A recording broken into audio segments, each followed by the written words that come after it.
Assalamualaikum warahmatullahi wabarakatuh. Kami dari kelompok 8 mata kuliah Perilaku Islami Organisasi akan membacakan hasil diskusi dari kelompok kami yang berjudul Kepemimpinan dan Kekuasaan. Nama anggota dari kelompok kami adalah Alvin Muhammad Naufal, Eri Puspitasari, Vivi Kamalia, dan Ilanovita Anggriani. Pengertian kepemimpinan. Kepemimpinan adalah hubungan yang ada dalam diri seseorang atau pemimpin yang mempengaruhi orang lain untuk bekerja secara sadar dalam hubungan tugas untuk mencapai tujuan yang diinginkan. Kepemimpinan adalah suatu proses bagaimana menata dan mencapai kinerja untuk mencapai keputusan seperti bagaimana yang diinginkannya. Kepemimpinan adalah suatu rangkaian bagaimana mendistribusikan pengaturan dan situasi pada suatu waktu tertentu. Definisi kepemimpinan yang dikemukakan oleh penulis menurut Pancasila, yaitu kepemimpinan ialah kepemimpinan yang memiliki jiwa Pancasila, yang memiliki wibawa dan daya untuk memimpin masyarakat di lingkungannya ke dalam kesadaran kehidupan bermasyarakat dan kenegaraan berdasarkan pada Pancasila dan Undang-Undang Dasar 1945. Menurut Dr. Andes Haji Melayu SP, mendefinisikan sebagai kepemimpinan adalah sebuah seni seorang pemimpin yang mempengaruhi perilaku bawahan agar mau bekerja sama dan bekerja secara produktif untuk mencapai tujuan sebuah organisasi. Menurut Chester Irving Barnard, kepemimpinan adalah kemampuan pribadi untuk menegaskan keputusan yang memberikan dimensi mutu dan dimensi kesusilaan terhadap koordinasi kegiatan organisasi dan perumusan tujuannya. Menurut Allworthy, mendefinisikan kepemimpinan adalah kegiatan mempengaruhi orang-orang agar mau bekerja sama untuk mencapai beberapa tujuan yang mereka inginkan. Teori-teori kepemimpinan. 1. Teori sifat atau genetik menjelaskan bahwa eksistensi seorang pemimpin dapat dilihat dan dinilai berdasarkan sifat-sifat sejak lahir sebagai sesuatu yang diwariskan. 2.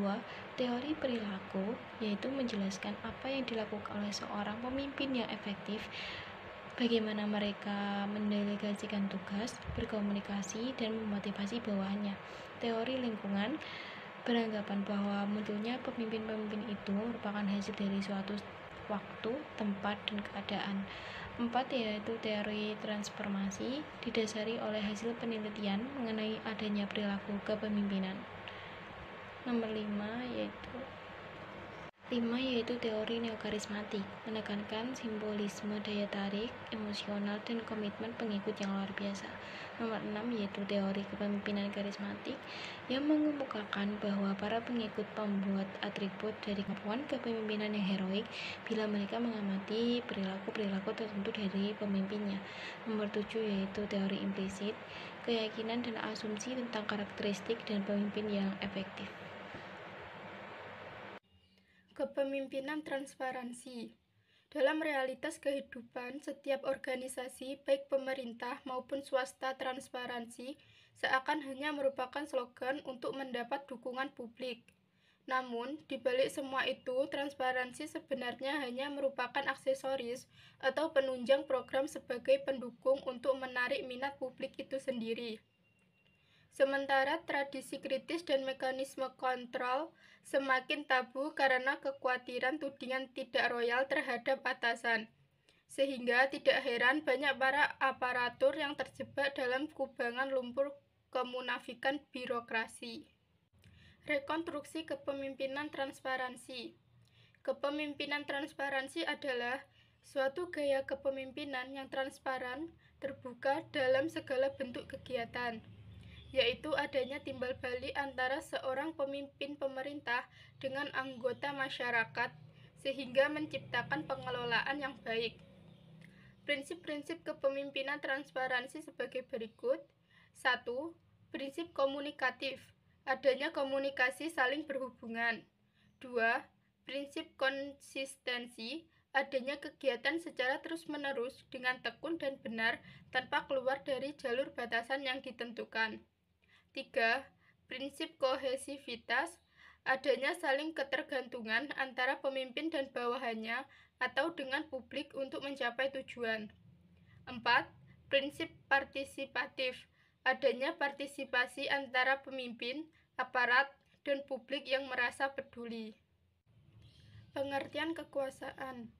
Kekuasaan adalah kemampuan seseorang atau sekelompok manusia untuk mempengaruhi tingkah laku seseorang atau kelompok lain sedemikian rupa, sehingga tingkah laku itu menjadi sesuai dengan keinginan dan tujuan dari orang yang mempunyai kekuasaan itu. Kekuasaan adalah kewenangan yang didapatkan oleh seseorang atau kelompok guna menjalankan kewenangan tersebut sesuai dengan kewenangan yang diberikan. Kewenangan tidak boleh dijalankan melebihi kewenangan yang diperoleh atau kemampuan seseorang atau kelompok untuk mempengaruhi tingkah laku orang atau kelompok lain sesuai dengan keinginan dari pelaku. Sumber kekuasaan.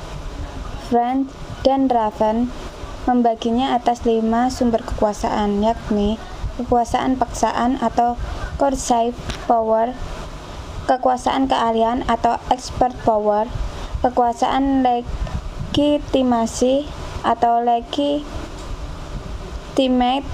power, kekuasaan referensi atau reference power, dan kekuasaan penghargaan atau reward power. Raven bekerja sama dengan Kruk-Lansky menambahkan kekuasaan yang keenam, yakni kekuasaan informasi atau information power pada tahun 1979. Hersey dan Goldsmith mengusulkan kekuasaan yang ketujuh, yakni kekuasaan hubungan atau connection power. Bentuk sumber kekuasaan. 1. Kekuasaan paksaan atau coercive power. Sumber kekuasaan diperoleh dari rasa takut. Pemimpin yang mempunyai kekuasaan ini mempunyai kemampuan untuk mengenakan hukuman, dampratan atau pemecatan. 2. Kekuasaan legitimasi atau legitimate power. Bersumber pada jabatan yang dipegang oleh pemimpin. Semakin tinggi posisi seorang pemimpin, maka semakin besar kekuasaan legitimasinya. 3. Kekuasaan keahlian atau expert power. Bersumber dari keahlian, kecakapan, atau pengetahuan yang dimiliki oleh seorang pemimpin yang diwujudkan lewat rasa hormat dan pengaruhnya terhadap orang lain. 4. Kekuasaan penghargaan atau reward power. Bersumber atas kemampuan untuk menyediakan penghargaan atau hadiah bagi orang lain, misalnya gaji, promosi, atau penghargaan jasa. 5. Kekuasaan referensi atau reference power. Bersumber pada sifat pribadi dari seorang pemimpin. Pemimpin yang tinggi kekuasaan referensinya ini pada umumnya disenangi dan dikagumi oleh orang lain karena kepribadiannya. 6. Kekuasaan informasi atau information power. Kekuasaan ini bersumber karena adanya akses informasi yang dimiliki oleh pemimpin yang dinilai sangat berharga oleh pengikutnya. 7. Kekuasaan hubungan atau connection power. Kekuasaan ini bersumber pada hubungan yang dijalin oleh pimpinan dengan orang-orang penting dan berpengaruh baik di luar atau di dalam organisasi. Sekian presentasi dari kelompok kami. Jika ada kurang lebihnya mohon maaf. Wassalamualaikum warahmatullahi wabarakatuh.